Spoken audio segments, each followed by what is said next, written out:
A'udzubillahiminasyaitonirrajim. Bismillahirrahmanirrahim. Wahlakum wa mungkudu. Assalamualaikum warahmatullahi wabarakatuh. Di taman banyak bunga. Nah, salah satunya berwarna merah. Kembali dengan saya tentunya di acara kisah kita bukan berkah bersama Quran Hadis. Sahabat berkah yang Allah dan pemirsa TV dimanapun berada. Alhamdulillah kita bisa ketemu lagi, bisa bertatap muka lagi dan bisa bertemu lagi. Dan tentunya ini dilepas kalimat rahmat, taufik serta hidayah dari Allah Subhanahu Wa Taala.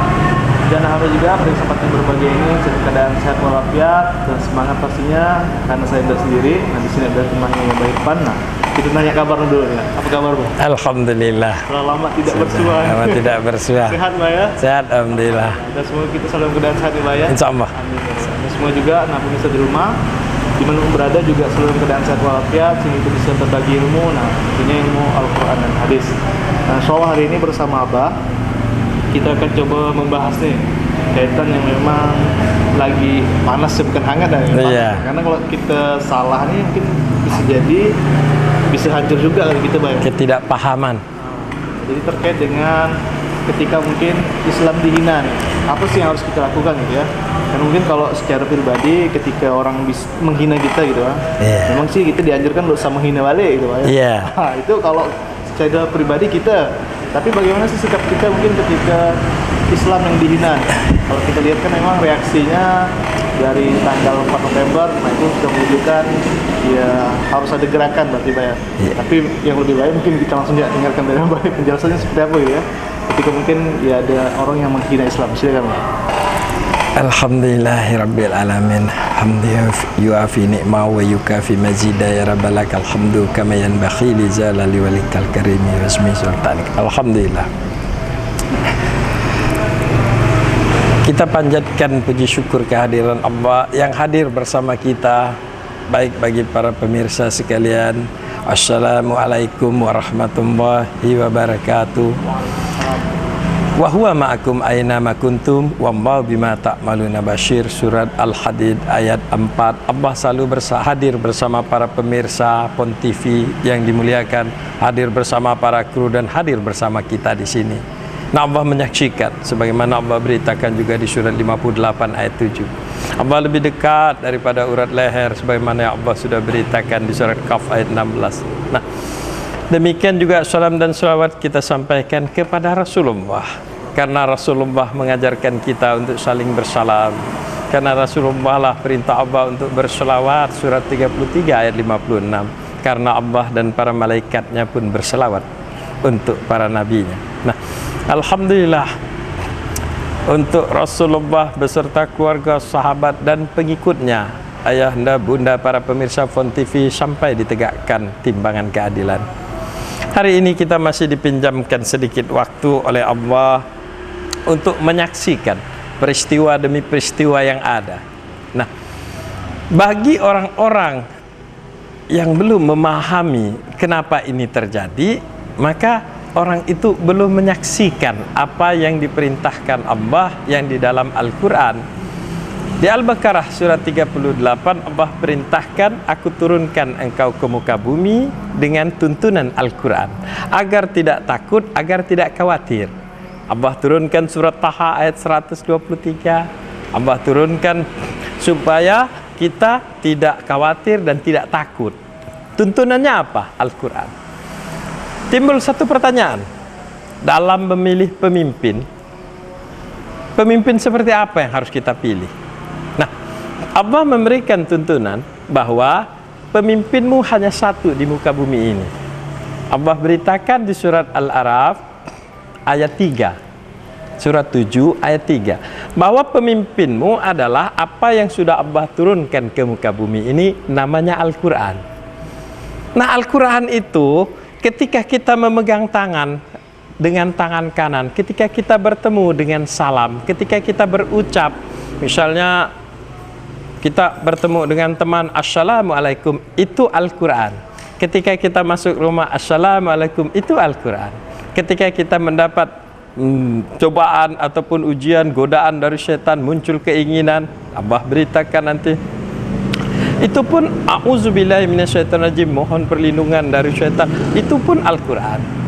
Ketika kita akan melaksanakan makan bismillahirrahmanirrahim, itu pun Al-Quran surat 4 ayat 1. Nah, semuanya itu jadi Al-Quran ini pemimpin. Pertanyaannya, sekarang saya ingin memilih pemimpin.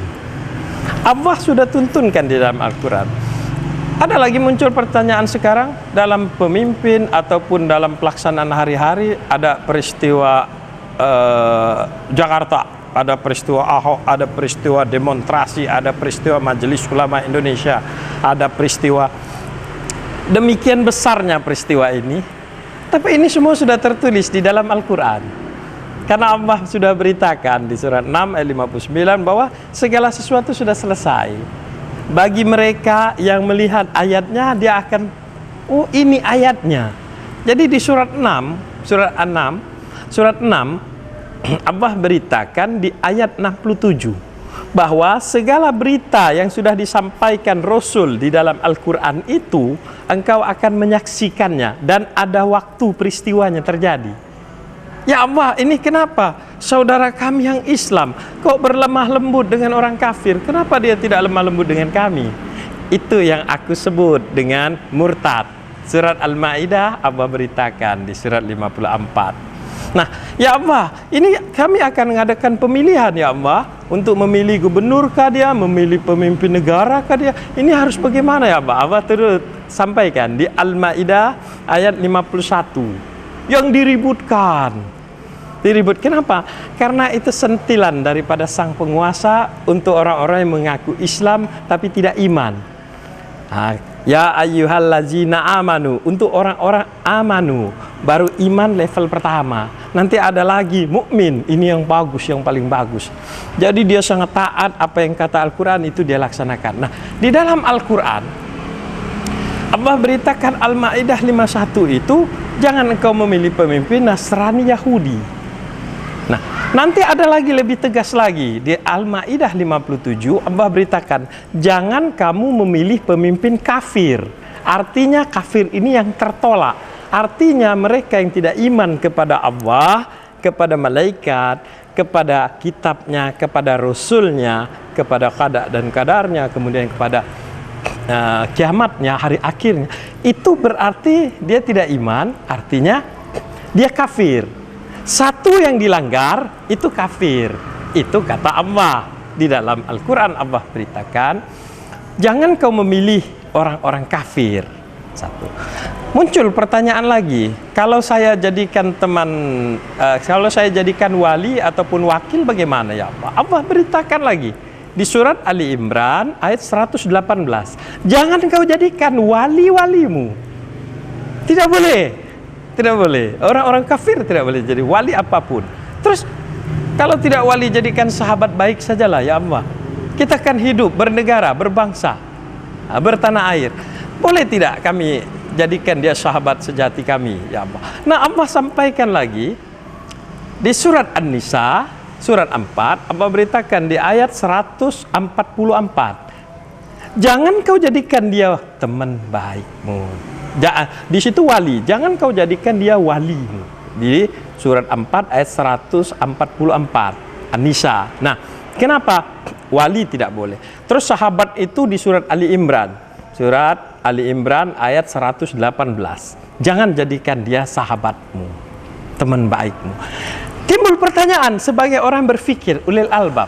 Kita tidak akan menerima begitu saja. Makanya Allah murka kalau kita cuma menerima, mengikuti sesuatu, kita tidak tahu kenapa. Kenapa saya tidak boleh, kata Allah. Ini bukan kata Habib Rizik. Ini bukan kata Majelis Ulama Indonesia. Ini bukan forum ulama Indonesia yang bilang, bukan FUI. Bukan siapapun, bukan partai manapun. Tapi yang mengatakan ini adalah Allah. Jadi Allah yang melarang memilih Nasrani Yahudi. Allah yang melarang memilih kafir. Allah yang melarang menjadikan wali. Surat 4, 144. Allah yang melarang menjadikan sahabatmu. Surat Ali Imran 118. Ini Allah. Kalau Allah bilang kamu wanita tutupi dirimu, dadamu, seluruh tubuhmu dengan kerudung. Itu Allah yang memerintah. Bukan bapakmu, bukan pacarmu. Jadi di surat An-Nur Allah beritakan di 31, kemudian ada di surat 33 ayat 59. Ada. Jadi perintah itu bukan dari orang, tapi dari Sang Pencipta, pemilik alam ini, dan dia punya hukumnya. Ini yang diributkan juga sekarang ya. Banyak itu mengatasnamakan, oh ini fatwa MUI, Iya. ini pernyataan Habib Rizik. Padahal sebenarnya itu adalah kalimat dari Allah langsung. Tugas daripada Majelis Ulama Indonesia maupun itu Habib Rizik maupun seluruh ulama di dunia ini cuma satu. Apa tugas mereka? Allah beritakan di surat 6 ayat 69. Tugas mereka hanya menyampaikan. Sebagai orang takwa, maka wajib dia menyampaikan ayat-ayat Allah kepada saudara-saudaranya yang ingin dia bawa ke surganya. Jadi ini Sisanya bukan. hanya sekedar menyampaikan, Pak ya. Tugasnya menyampaikan, mengajak untuk lebih baik, untuk bisa menuju jalan Allah. Karena Allah sempurna. Kalau kirim sepatu air saja ke Singapura, Singapura tidak terima. Nah sekarang di surat Al-Baqarah 208, Al-Quran itu, Islam itu, iman itu harus paket utuh, tidak boleh cacat. Kalau gara-gara kita memilih pemimpin yang melanggar perintah Allah, Allah sampaikan di ayatnya, maka dia akan hapuskan semua pahala kita. Solat kita selama puluhan tahun musnah. Kita digabungkan dengan golongan mereka. Surat Al-Ma'idah 51. Jangan sampai memang kita termasuk golongan tadi ya, Ya. yang Allah hapuskan Pahala dan ibadahnya.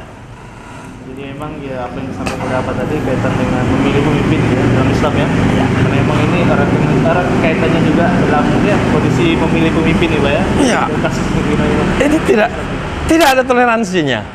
Kalau Anda seorang yang taat. Kalau orang Nasrani diperintahkan untuk memilih orang Nasrani, itu namanya ketaatan. Artinya dia taat kepada agamanya. Nah, orang Islam pun begitu. Maka tidak ada pelanggaran syara. Yang melanggar syara itu orang yang menghina agama orang lain. Itu yang tidak boleh. Kita lanjutkan Pak Ya. karena udah mungkin masuk ke intinya terkait dengan menghina gitu. Nah, di rumah jangan kemana-mana, nanti akan kita lanjutkan tetap di Berkah bersama Quran Hadis.